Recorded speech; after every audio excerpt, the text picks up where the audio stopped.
FINÅL HÅVEN routines. BEK reading. AGENTS F METÅL Part 1. Author. Last Orny. Session number 30 men. PG 96 to 105. Site the Battle Ream. Recreation. Date the 9th of September 24.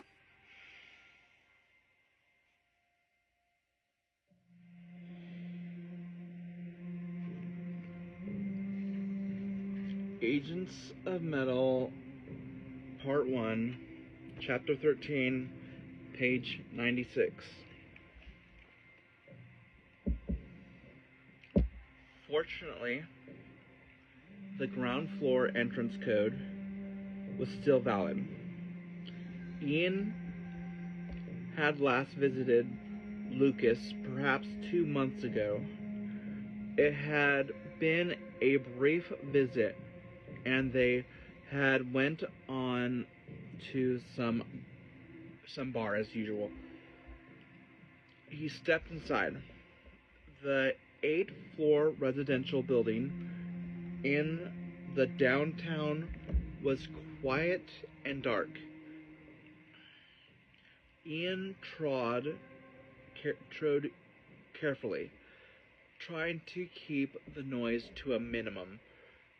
He took the elevator to the 6th floor, where Lucas had lived. Ian was dressed completely in black, wearing a wool cap over his head. However, all the black in the world would do him no good if someone switched on the lights while he was breaking and entering. Though Lucas's apartment was many classes above his, the locks were similar. In a fit of paranoia concerning losing his keys,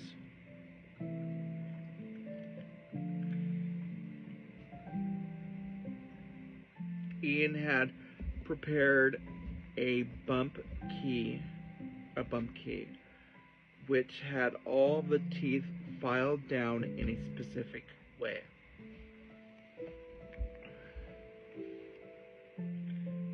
The state law recognized it as a burglary device, but that had not stopped him.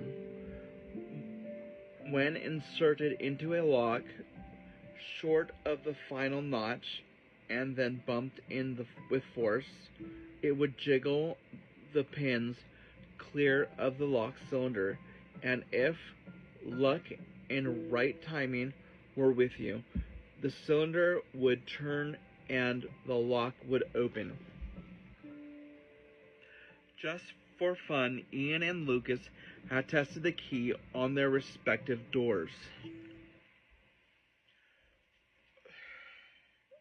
With some practice, it had actually worked, surprising them both. But tonight, it would be used for deadly serious business. Ian hoped that he would be as fast as back then. He had to be finished before anyone else appeared in the stairwell. Thursday had just turned to Friday. It seemed the occupants were of the more boring nature, those who wanted to sleep diligently before the last workday. Good for him. He inserted the bump key in the dark, going just by feel to not push it too far right away.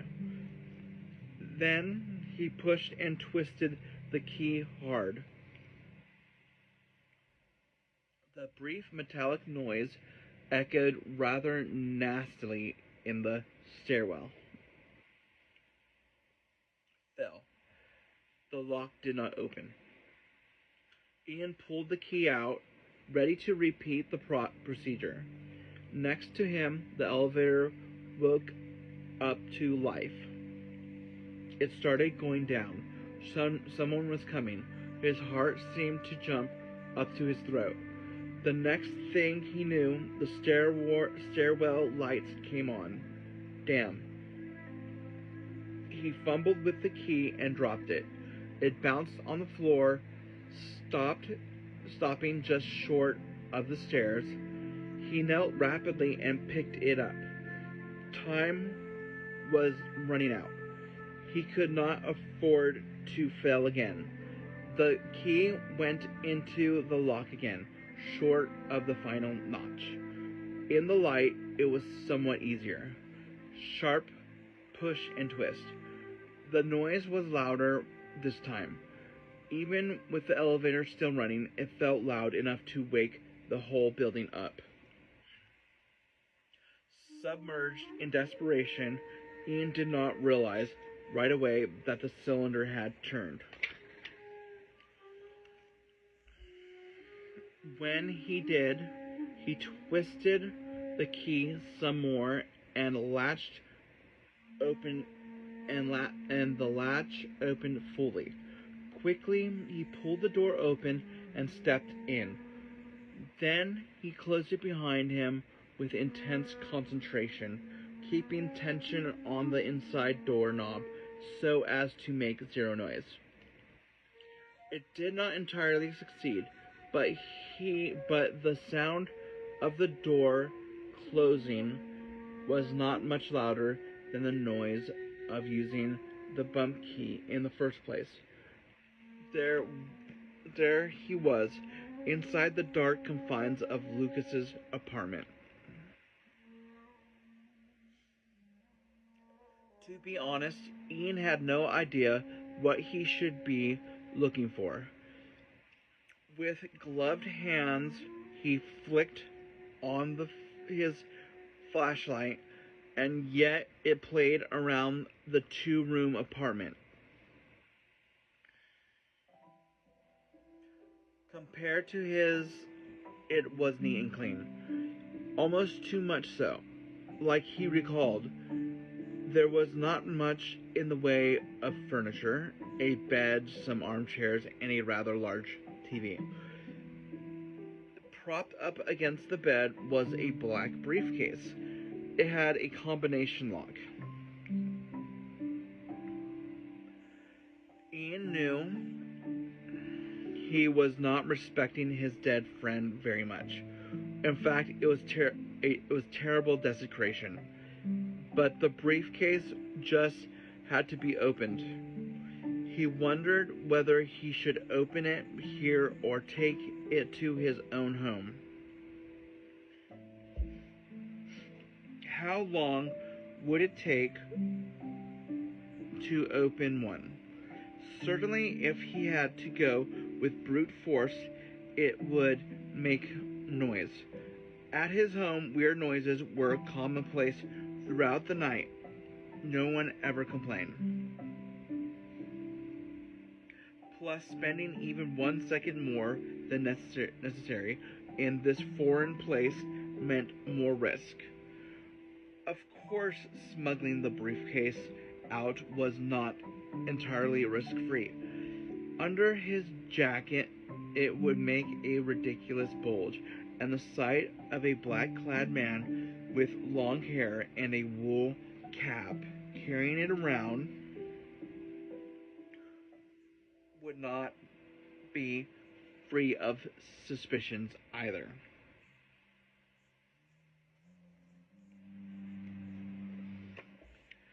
Thus, he just hoped that the residents would still be sound asleep. Before leaving, Ian checked one more time for missing anything obvious, like a laptop computer hidden somewhere in the rooms. But he came up empty, therefore, time to go. He checked through the spy hole that the stairwell was dark again, and opened the door, again as much without sound as possible.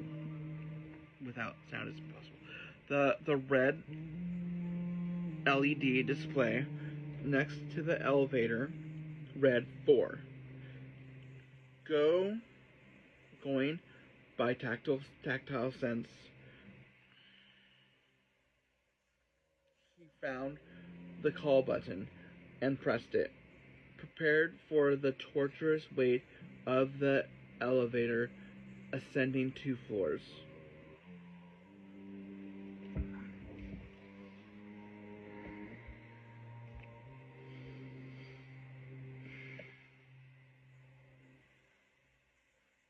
It truly felt like an eternity. At last, the elevator arrived with a ping. He stepped in and pressed the ground floor button. As the elevator descended, he let out a sigh. The break-in was almost over. The ride came to an end. Anxious to get out of the building, he opened the elevator door with too much force. The door made a horribly loud noise as it banged against the ground floor.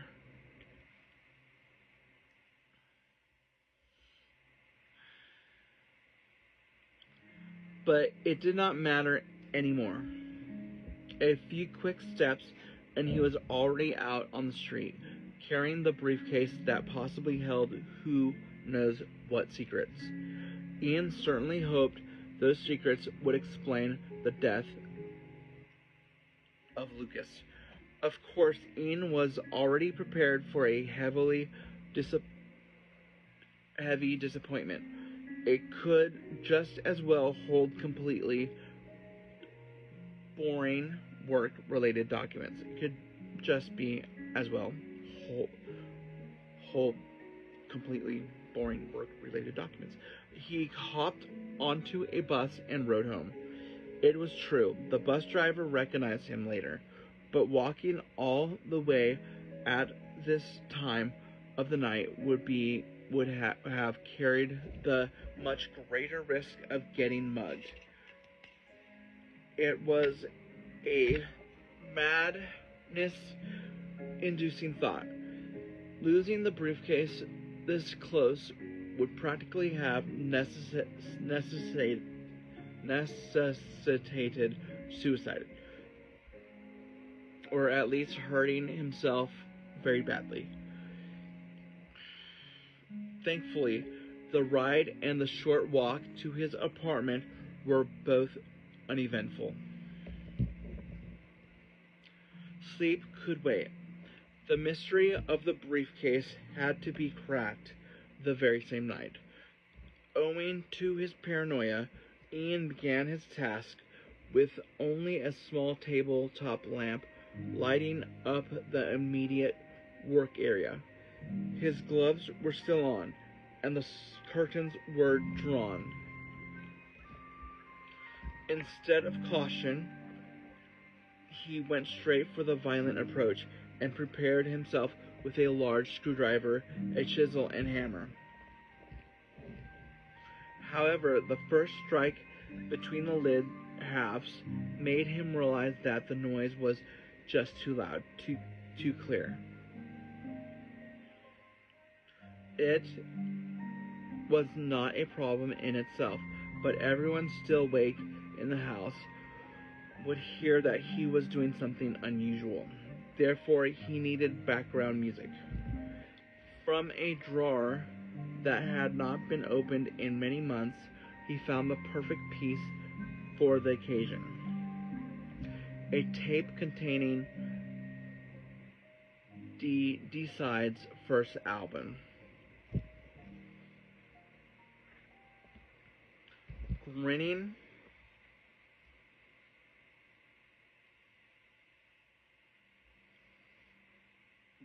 with satisfaction, he put it to his cassette player and dialed the volume well past halfway. The tape was already worn and the sound quality had suffered, but most importantly, it still sounded insane. If he timed his strikes to the beat, the case cracking operation would go largely unnoticed.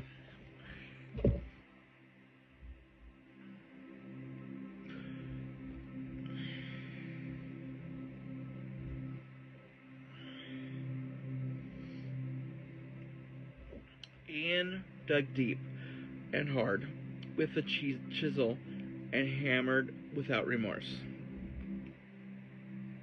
The briefcase was not heavy, but still durable, and endured for a long time. Finally, it began to give way. He gave it a final, brutal twist, and the latches came loose. In fact, the locking mechanism just disintegrated. The case was open. Inside was maybe a half-dozen of A4-sized papers. Ian shut down the music before looking at them. When he took the first good look of the documents, his head began to swim with nausea. The whole room appeared to spin around all of its axis. That normally happened only when severe intoxication was starting to wear off.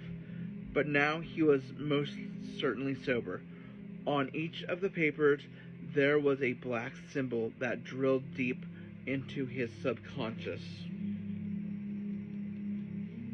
bringing something very repressed and very evil to the fore.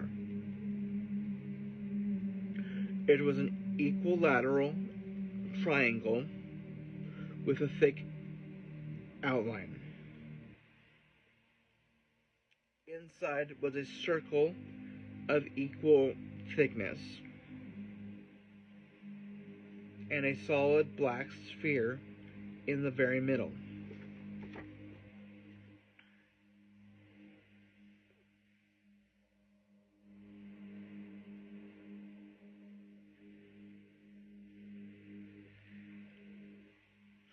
On the surface, there was nothing evil about the image, but for some reason, Ian felt like possessed when looking at it. He felt as if all his willpower was draining away and had to concentrate very hard to not run away screaming. He observed that his breathing was shallow and rapid, while his pulse was going out of control. What was happening made no sense. Had there been poison gas inside the briefcase, or was it an expected reaction somehow? Did the symbol act as a trigger like some song had done? Ian forced himself to look at the symbol and to control himself.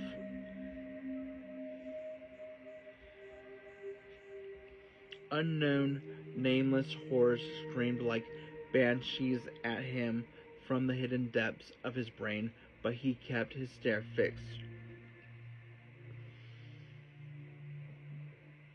Slowly, his breathing and pulse returned roughly normal.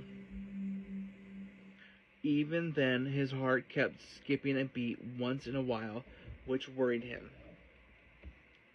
He tried to rationalize what the symbol was about.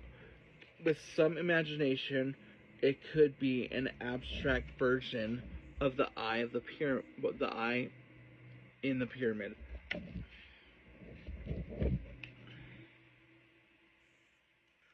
A staple among conspiracy theorists.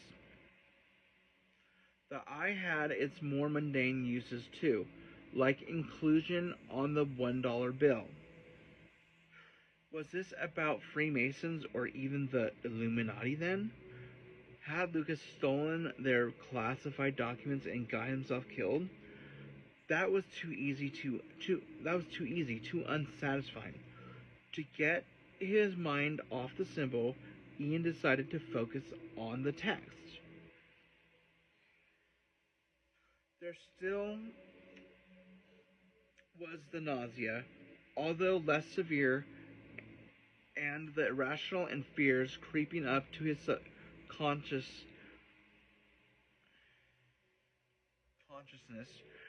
There still was the nausea, although less severe, and the irrational and fears creeping up to his consciousness remained, but he had them under control for now. first, he skimmed through the papers rapidly. The text made little sense at first. It was scientific language, and unnecessarily difficult words were scattered about liberally.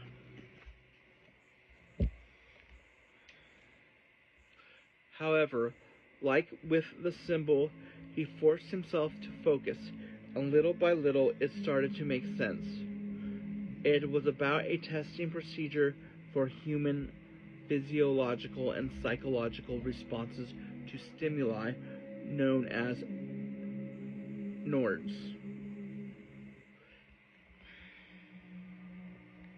The text mentioned the importance of having fresh test subjects.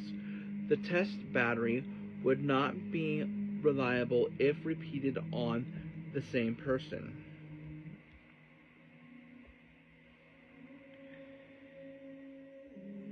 Some sections of the text had been made unreadable with thick black marker.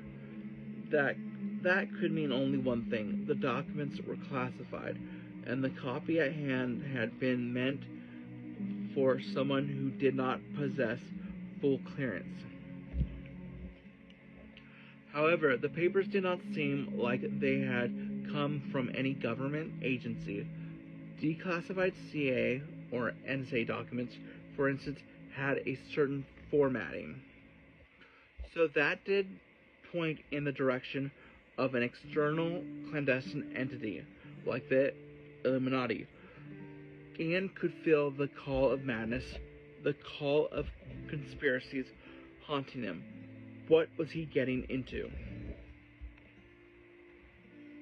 There was one explanation he considered for a second.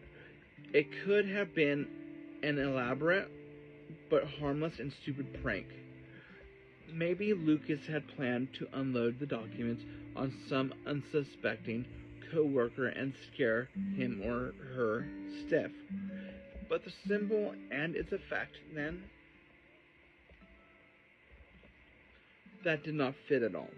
That explanation could just be discarded ruthlessly.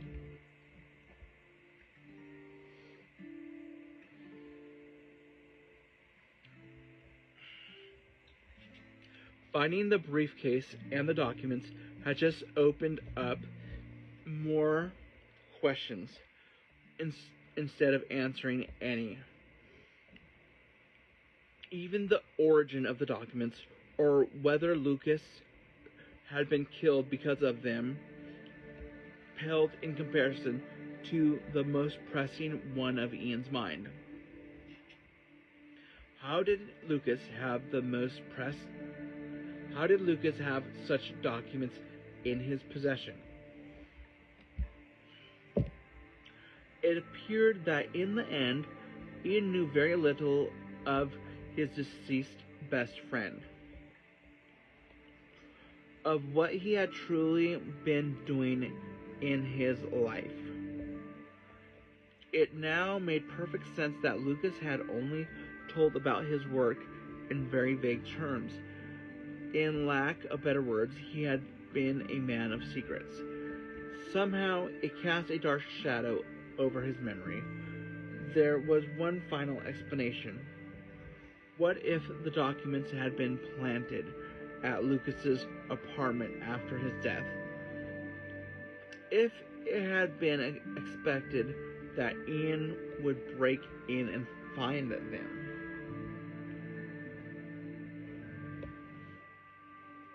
what would be the purpose in that, though? To mislead him? To drive him crazy? So many scenarios, possibilities, and questions, and so few answers. But now Ian's head felt heavy. He needed the sleep badly. It was close to 3 a.m. His mind was in an agitated state. It took a long time to fall asleep. When he finally did, the obscure symbol and the unknown words associated with it haunted and chased him.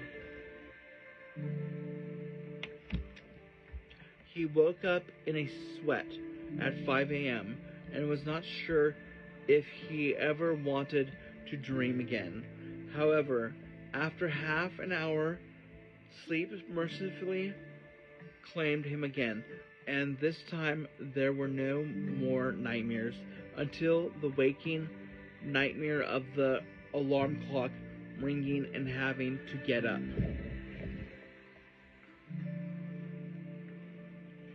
Chapter